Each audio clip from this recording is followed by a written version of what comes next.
continue. Do you find a 40-year-old man sleeping with an 18-year-old woman to be creepy? Don't give a flying not even a little. I personally find that creepy and predatory. Do you think she should vote?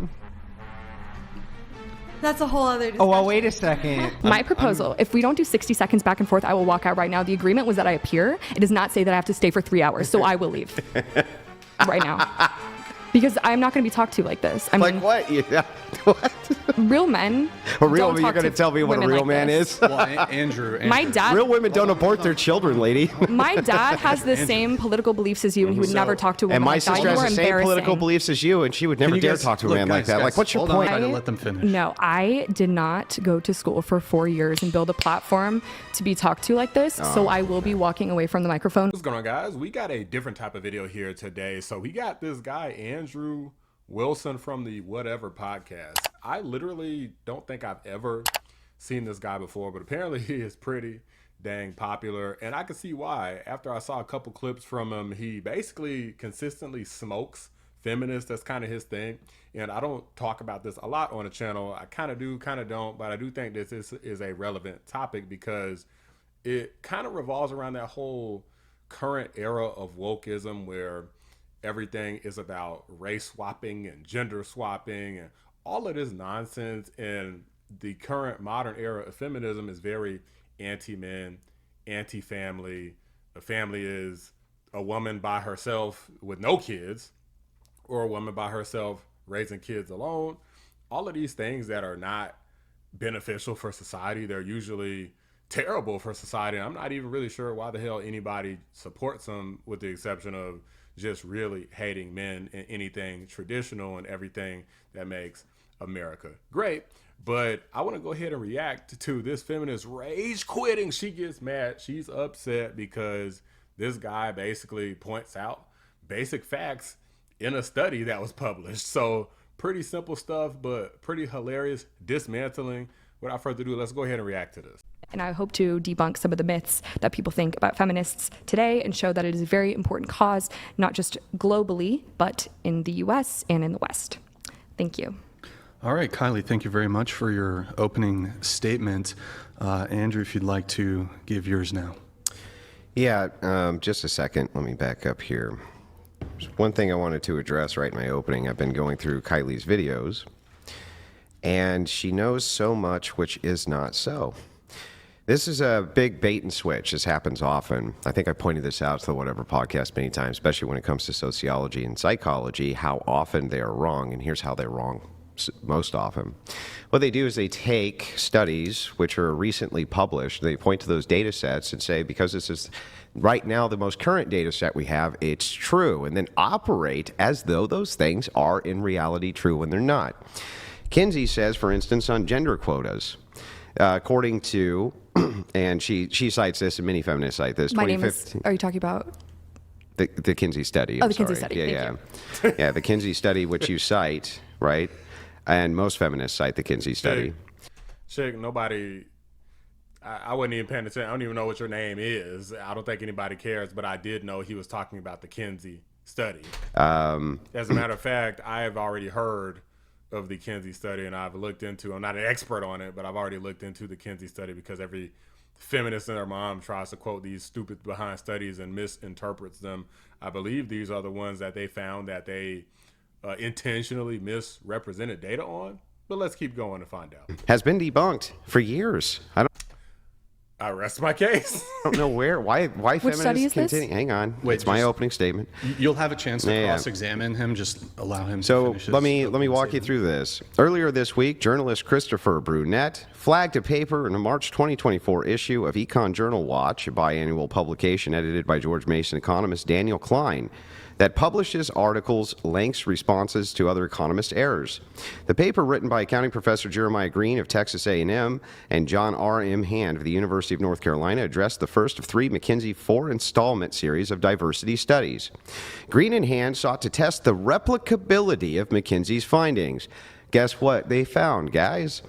Could another set of researchers using the same data come to the same conclusions? Since McKinsey refused to turn over its numbers. Green and Hand had to reverse engineer the firm's 2015, 18, and 20 data sets. The results were startling.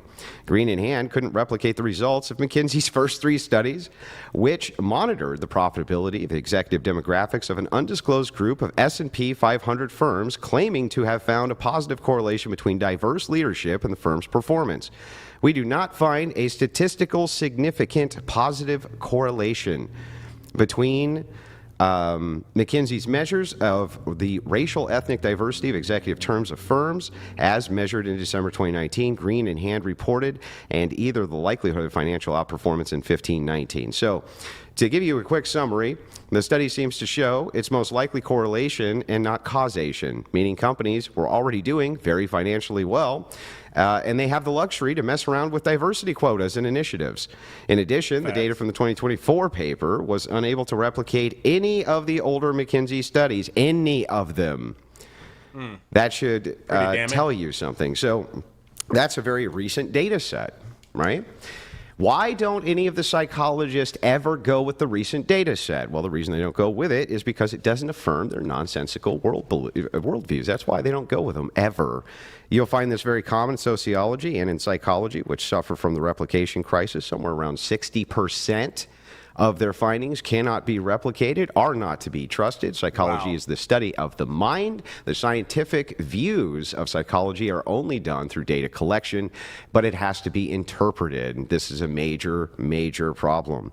So many feminists will tell you so many studies, and luckily I have all of the ones to refute all of my opponent's studies today.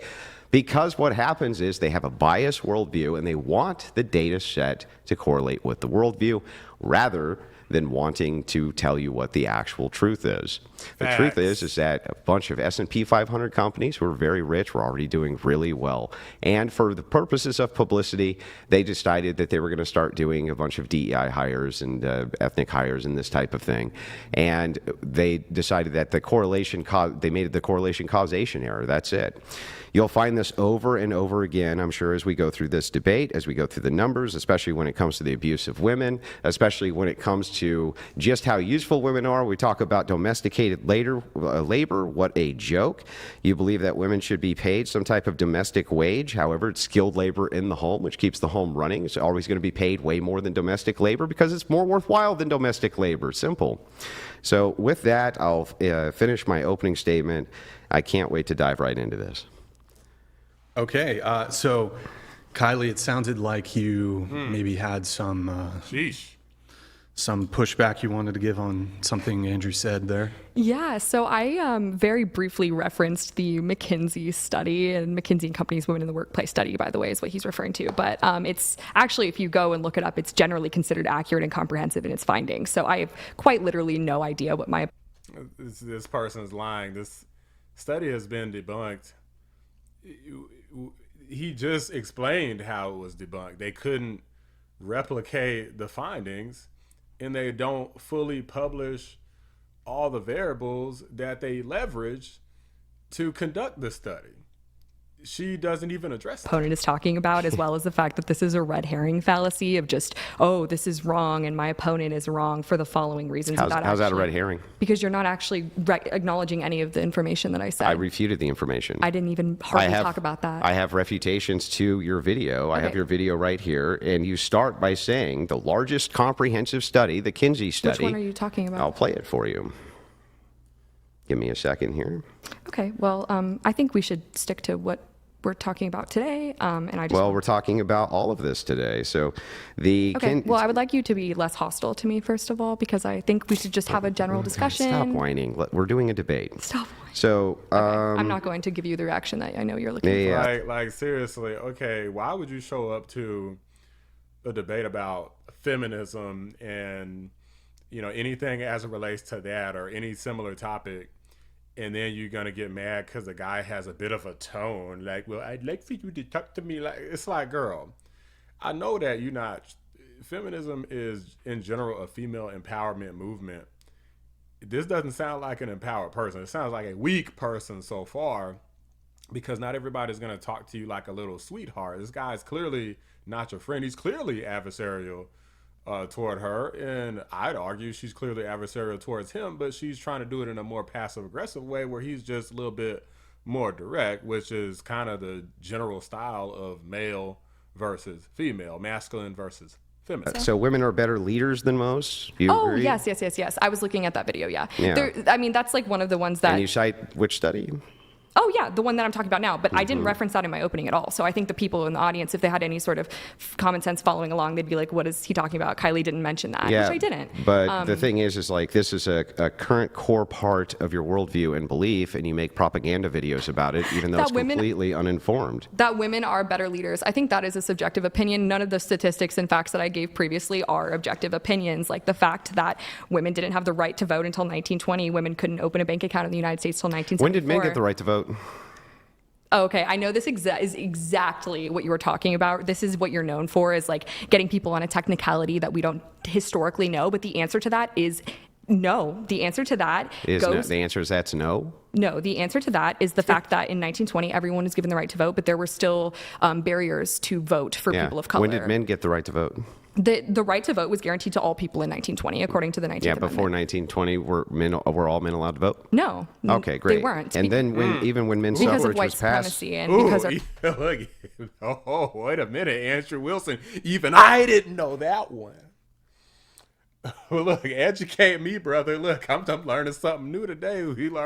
We all learn over here on the Black Anomaly Rising channel. Our system was not founded equally. Are you aware that men only got any rights to vote about a decade, roughly, before women? That is not true. Men have been making... The founding fathers were all men, so I have no idea what you're talking about. What does that have to do with the right to vote? The right to vote was historically withheld from men of color. It was It was also withheld from the general population. Do not cut me off. Do not cut me off. I am in the middle of speaking. I don't care if you're in the middle of speaking. You're in the middle of a debate. The right to vote You don't have your TikTok mute button, sweetheart? I will not be speaking anymore until you have a conversation with him. Well, look, mute button. If we can, this isn't even that serious. Is this person this triggered? Like, I thought this was going to be way more intense than this before she started melting down already. For both people, if we can allow each other to finish, even if you want to jump in, just let the other person finish speaking. If somebody's going on a monologue and they're filibustering, I'll try to get them to wrap up, but just if they're making a point, just try to let them finish. No, I did not go to school for 4 years and build a platform to be talked to like this, so I will be walking away from the microphone right now, and I would encourage you to get your guest under control. I'm going to take 2 minutes, so you can ask him questions if you'd like, and I will be right back. Because you run the show? I just won't be back. And I don't give a shit. What do I care? I'm here to have a debate, not listen to your whining. Do you want to have a debate or not? All right, I'm not going to be talked to like this. Well, so. do you want to just take a little 2-minute breather? You want to take a 2-minute breather? This is feminism? You're the strong woman? You're the strong woman? Really? Ooh, strong woman. I will not be talked to. Like what? What did I even say? That's what I'm saying. I'm trying to figure that out too. I'm like, I thought it was going to be a way worse cooking than this. I've actually seen some of his clips. And he's went really hard. He's actually like talking kind of normally here. This is how a lot of guys talk to each other when they debate. This is how a lot of women talk to other women or other guys when they debate. So I don't understand. This person must really hate women or something. You know, or really hate men. I mean, I will not be talked to like that. Yeah, you will. What are you talking about? It's a debate. Maybe we can try to stick to. There's been some really strong feminist women in that chair who have debated with me, just not this one. Yeah. Yeah, that's what I said. I saw some of this guy's clips, and this person's pretty pathetic. Like, it seemed like they knew that they were gonna get cooked. They didn't want to get. How do you imagine this person in some sort of relationship or marriage or something? Because, you know, people get heated and they talk over each other all the time. Can you imagine? Don't talk over me. I'm walking away until you calm down. Guys, she never make it. Although I think maybe for the sake of ensuring that the debate happens, maybe we can just so we get the debate. So the debate happens, maybe. Well, what am I supposed to do? I'm in the middle of a debate. Am I supposed to worry about tone policing and this and that because I have points and refutations which may hurt people's feelings? Well, I think she overreacted a little bit, but a little. Well, spoiler alert: the person does come back for additional debating, but at least at the beginning, apparently they couldn't handle this guy's tone. Man, I don't understand how these people make it anywhere in life if you can't handle a little bit of tone from a person who disagrees with what you're saying. This person didn't say anything derogatory, anything disrespectful. Like, all he did was strongly disagree with her points, and he didn't even like that strongly disagree. Like, traditional leftists would like start yelling and screaming and name calling. This guy didn't do any of that. So I'm like, chick, you need to relax. But guys, this is a perfect representation of kind of what we're dealing with in today's modern times: tantrum culture and just being emotionally unhinged and unable to deal with competing opinions and facts and things like that. It's really freaking pathetic. And this is exactly the type of America and exactly the type of women who we don't want. There's so many strong women we got out there. Look at Candace Owens, for example. Now, she's kind of,